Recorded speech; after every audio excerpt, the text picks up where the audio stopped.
Meus amigos, acabei de fazer um vídeo de 18 minutos falando sobre os riscos que Israel está correndo por conta de um acordo entre Rússia, Irã e Turquia, um acordo lembrando da profecia bíblica de Ezequiel, de Gog e Magog, um vídeo de 18 minutos com o microfone desligado. Não bastasse todo o boicote, a censura que nós recebemos aqui, eu ainda jogo contra o patrimônio. Se fosse meu patrão, neste momento eu teria me demitido. Justa causa, justa causa. Por um lado foi bom porque eu esqueci, no vídeo anterior, sem som, de lembrar aos amigos que o canal do Conservador, do nosso querido amigo Paulo Martins, já está no COS TV. Quem acompanha o canal do Conservador tem agora também a opção de encontrá-lo no COS TV, o que é muito bom. Está levando muita gente boa lá para o COS TV. A plataforma tem tudo para crescer. A plataforma crescendo, a moeda interna, a criptomoeda interna do COS TV, porque o COS TV é antes uma criptomoeda, tende a subir. Parabéns, Paulo Martins. Claro que não é só por isso.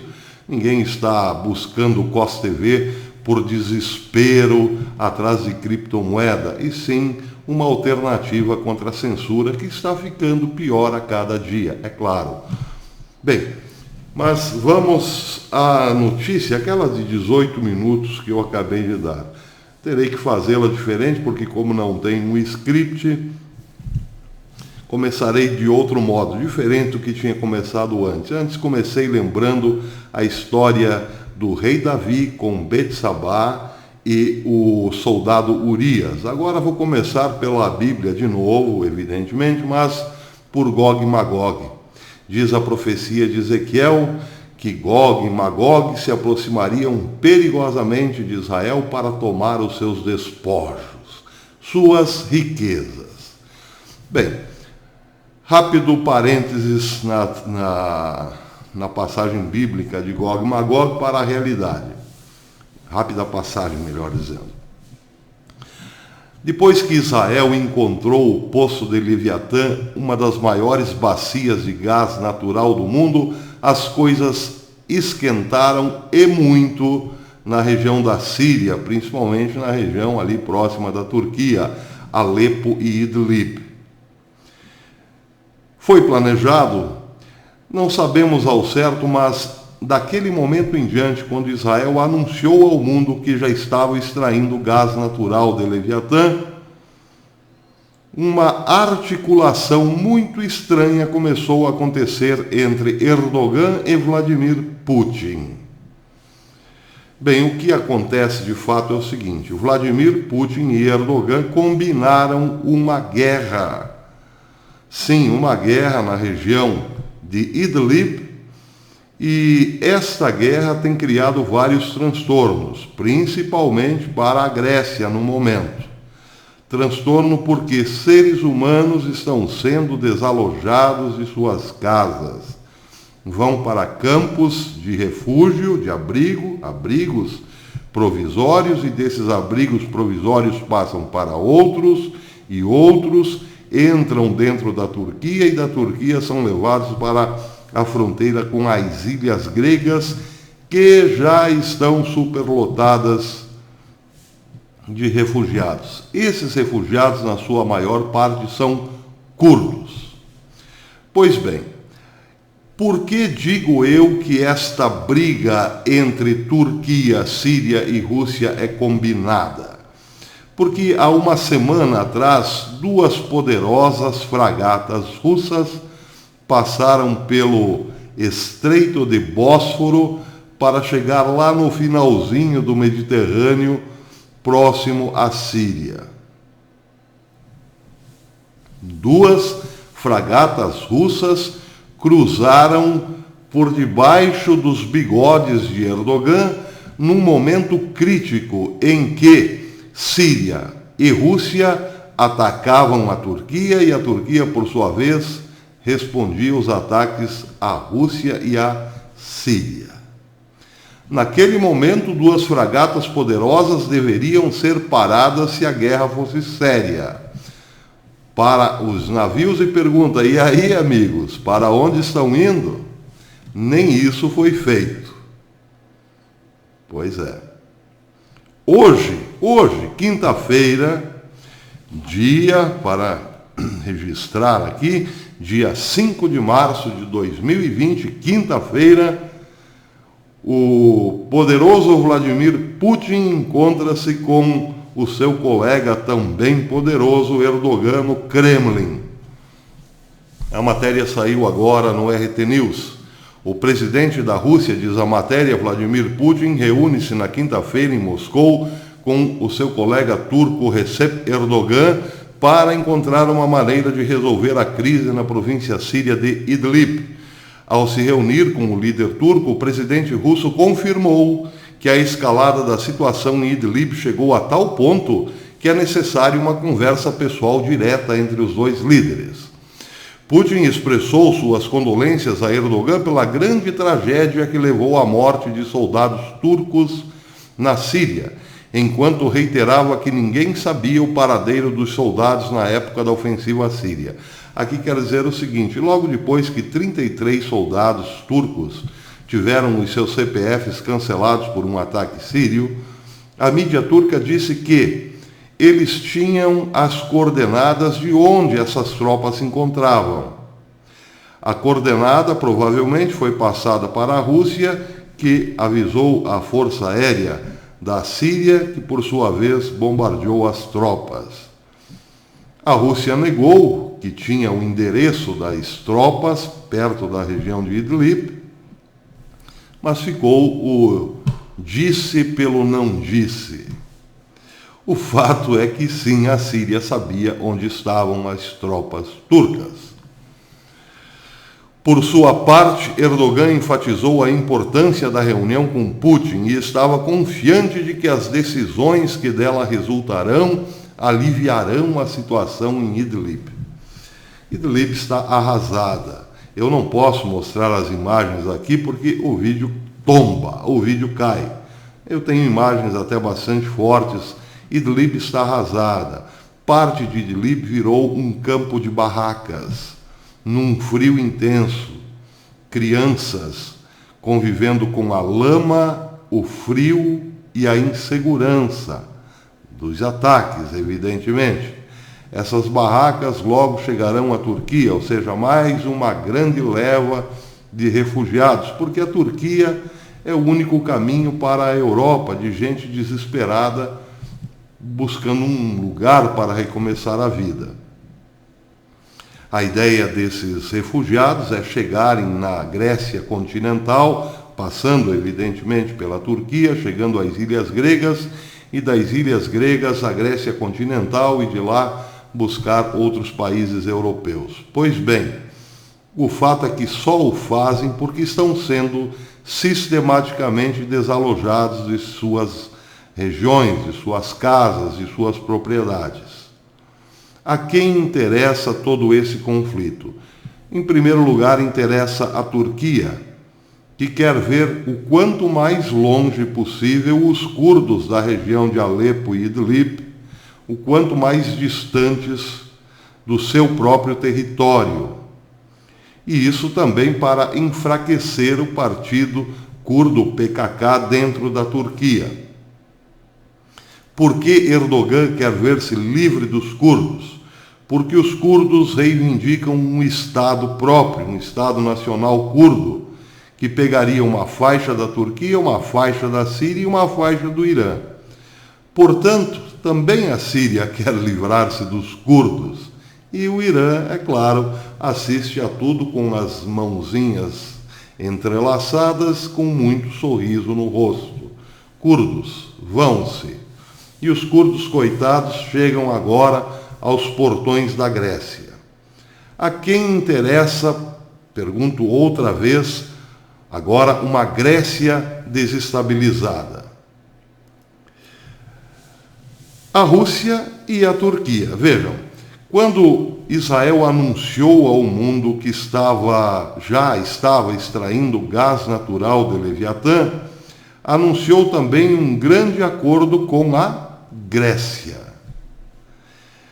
Esse acordo prevê que o gás extraído de Leviatã chegue ao porto de Haifa, do porto de Haifa vá encanado para a Grécia, e da Grécia chegue ao sul da Itália e dali espalhe-se por toda a Europa.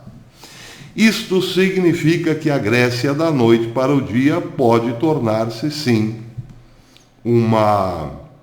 pode ter, digamos, o lucro do gás israelense. Por quê? Porque o gás israelense competirá com o gás russo de forma muito desigual. Sim, porque o gás israelense está muito mais próximo da Europa do que o gás russo.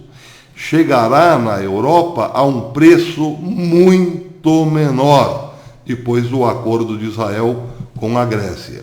E chegará na Grécia a preço quase que de banana. A Grécia terá um up na sua economia. Terá com o gás israelense um consumo interno muito barato e ainda lucrará com a passagem do gás por seu território destinado à Europa. A Europa lucrará porque o gás israelense será muito mais barato que o gás que sai lá do outro lado de São Petersburgo em direção à Alemanha. Gás barato para toda a Europa e gás muito barato para a Grécia, que também lucrará com o aluguel da passagem do gás em seu território para a Europa. E lucrará, evidentemente, Israel.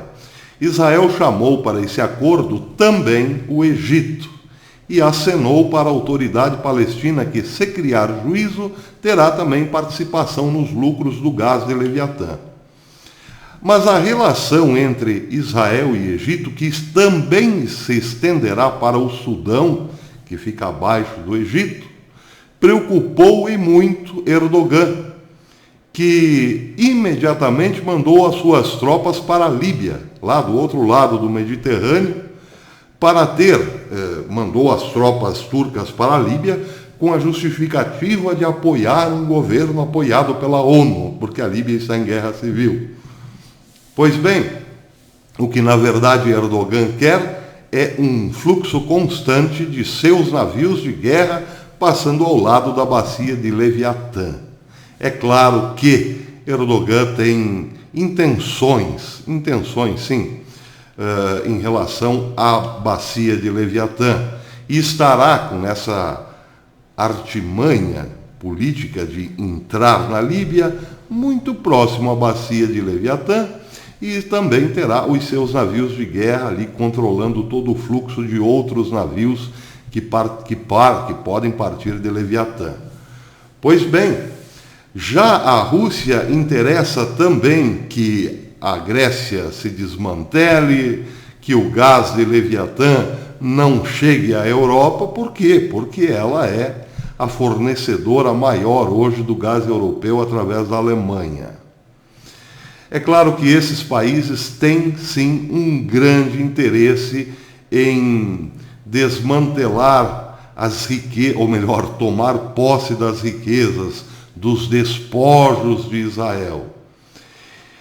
Bem, o fato é que todos esses interesses, o interesse turco de ver os curdos fora da região de Idlib, o interesse russo de não ver o gás israelense chegando na Europa, o interesse turco de não ver uma Grécia prosperar economicamente, tudo isso está,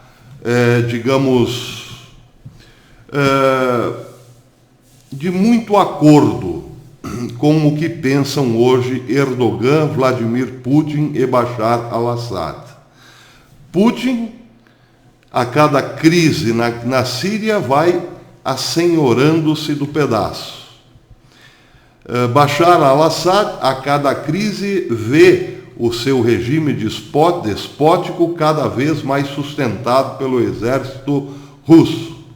E a Turquia, Quanto mais crise na região ali de 50 quilômetros da sua fronteira adentro da Síria, quanto maior a crise naquela região, maior o número de desabrigados para pressionar a Europa e desestabilizar a Grécia e também ver uma região livre dos curdos. Tudo isso está em comum acordo. Pois bem, por que este encontro entre Rússia, entre Putin e Erdogan não é intermediado pela OTAN, já que a Turquia faz parte da OTAN? Porque a Turquia faz parte e não faz parte. Ela sempre foi uma espécie de cavalo de Troia dentro da OTAN. Erdogan não chamou a OTAN para resolver a crise, e isso terá implicações no futuro. Está ficando muito claro que esta guerra, este conflito entre Síria, Rússia e Turquia é sim uma grande armação. Pois bem, mas alguém pode dizer, não pode ser armação porque a Síria cancelou vários CPFs de soldados turcos. Bem, aí me lembrei de outra passagem bíblica. O rei Davi, que andava no caminho do Senhor, no reto caminho do Senhor, deixou-se seduzir por uma tentação diabólica, quando viu a mulher de um dos seus principais soldados, ou mais leais soldados, Betsabé, a mulher do soldado Urias, apaixonou-se por ela e teve a maligna ideia de mandar o seu soldado para a frente de batalha. Como era um soldado muito leal, Urias foi para a frente de batalha e lá ficou. Enquanto isso, o rei Davi desposava a bela Betsabé, a bela esposa do soldado Urias, e teve um filho muito famoso com ela, o rei Salomão, aquele que viria suceder o rei Davi.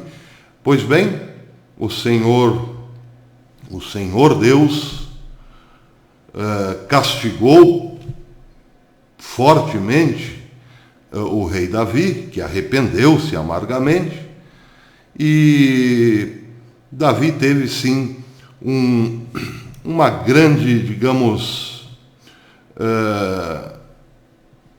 uma grande percepção do mal que tinha feito, mas a vida de Urias não voltou mais. Voltou sim, voltou para os braços de sua esposa, mas já sem vida. Se o rei Davi, que era justo, temente a Deus, andava no caminho do Senhor, foi capaz de uma atrocidade dessas para benefício pessoal, para satisfazer a sua ganância pessoal, o que dirá um Erdogan da vida ou um Vladimir Putin?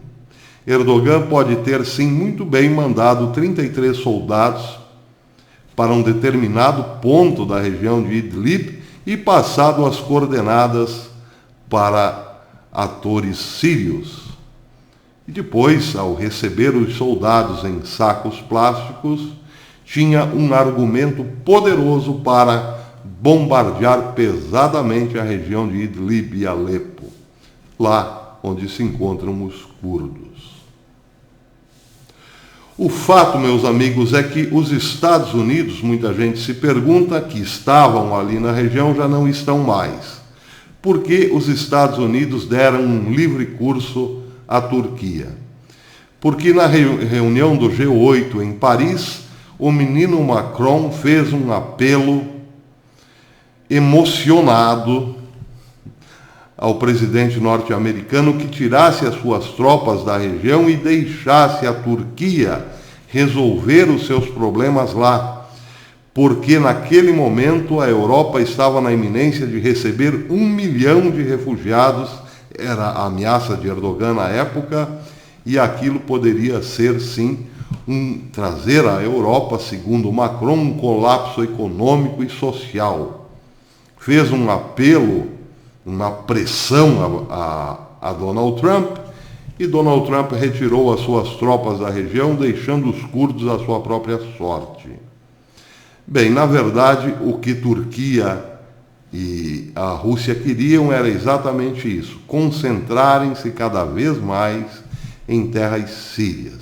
Agora os Estados Unidos estão assistindo a tudo isso de longe. Israel também. Estão assistindo Gog e Magog chegar cada dia, cada hora mais próximos de suas barbas. Sim, Rússia, Turquia, Irã e a própria Síria estão cada vez mais próximos de Israel, por conta de um teatro chamado Crise entre Turquia e Rússia. Que não é nada mais, nada menos do que um grande teatro. E nesse teatro, quem está pagando o preço são vítimas inocentes, pessoas desabrigadas, desalojadas, que buscam desesperadamente um lar para viver, de quem ninguém fala.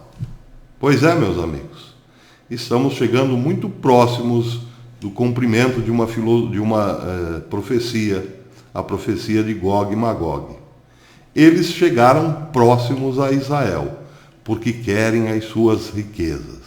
Se alguém disser, professor, mas isso não vai acontecer ainda, porque antes é preciso isso, é preciso aquilo. Não sei quando acontecerá, Deus não me revelou isso, mas eu sei que ali já estão muito próximos de Israel, Gog, Magog e os seus interesses. Esse é o mundo em que vivemos. Até depois, amigos.